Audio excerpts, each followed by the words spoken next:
Yooyyaa akkam jirtu maatiiwwan Taaddeetuu fi kan biyya keessaa fi kan biyya alaa barnoota keenya yeroo darbee keessatti waa'ee qubee dubbifamaa, qubee dubbachiiftuu, qubee dachaa waliin barannee turre.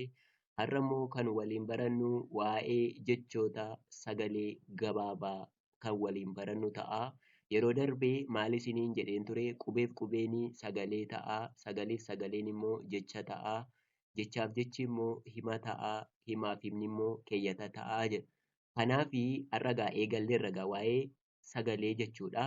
Kanaafi mata dureen keenya har'aa akkuma isiniin jedhee jechoota sagalee gabaabaa jedha.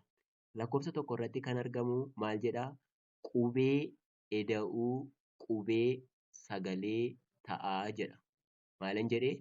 Qubee eda'uu qubee sagalee ta'aa jechuudha. Fakkeenyaaf ilaalaa kana. Kana yeroo darbe qubeedha kun malees kana jechuu hin dandeenyu. Utuu qubeen dubbachiiftuun jiru ta'eetii dubbifamaan sagalee mataa isaa hin qabu jenna. Dubbifamaan sagalee mataa isaa hin qabu, dubbachiiftuun immoo sagalee mataa isaa qabaa jenna. Kanaaf qubee jenna malee sagalee jechuu hin dandeenyu. Garuu qubee dubbachiiftuu gaafa itti daballu dubbifamaa kanatti sagalee arganna jechuudha. Kanaaf maa jennee dubbisnee turre. Kanaaf maa eda'uu a sagalee maal jedhu arganna? Maa kan jedhu arganna jechuudha.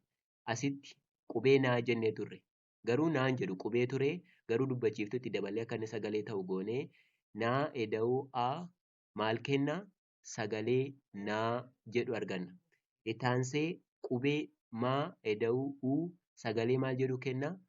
Muu jecha jedhu arganna jechuudha. Itti aansee kaa eda'uu a sagalee maal jedhu kenna?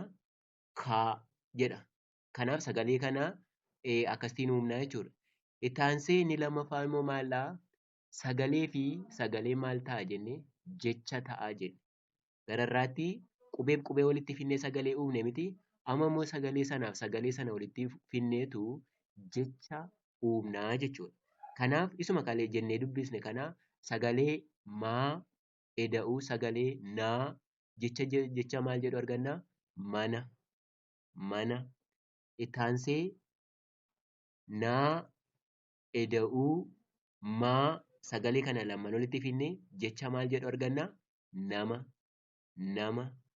Itti aansee muu eda'uu kaa maal arganna? Muka. Jecha muka jedhu jechuudha. Itti aansee baa eda'uu raa sagalee jecha maal jedhu arganna? Bara.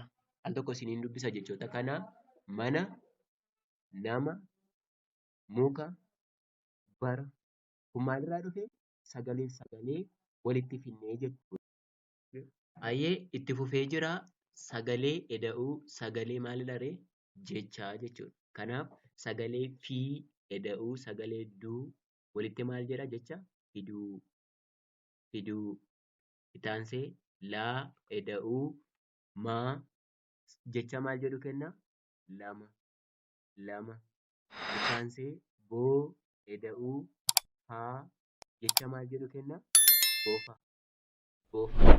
Itti aansee goo eda'uu saa jecha maal jedhu arganna? Gosa. Al tokko isiniin dubbisaa gararraa makatee jechuudha. Fiduu. Lama. Bofa. Gosa jedha. Ittuma fufee jira. Sagalee inni kunis fi eda'uu raa jecha maal jedhu kenna? Fira. Itti aansee soo eda'uu baa jecha maal jedhu arganna? Soba. Soba. Itti aansee haa eda'uu qaa jecha maal jedhu arganna? Haqa. Haqa. Maal jedha kuni? Laa eda'uu faa lafa. Lafa. Al tokko isiniin dubbisaa. Fira. Soba. Haqa. Lafa. Baay'ee gaariidha. Mata dureen keenya irraa maallaa? Jecha sagalee gabaabaa waliin barannee turre. Maarree barnoonni keenya irraa asuma irratti kan dhaabnu ta'a. Namoonni barachuuf fedha qabdanii bilbila asii gad argamu irratti nu quunnamuu dandeessu.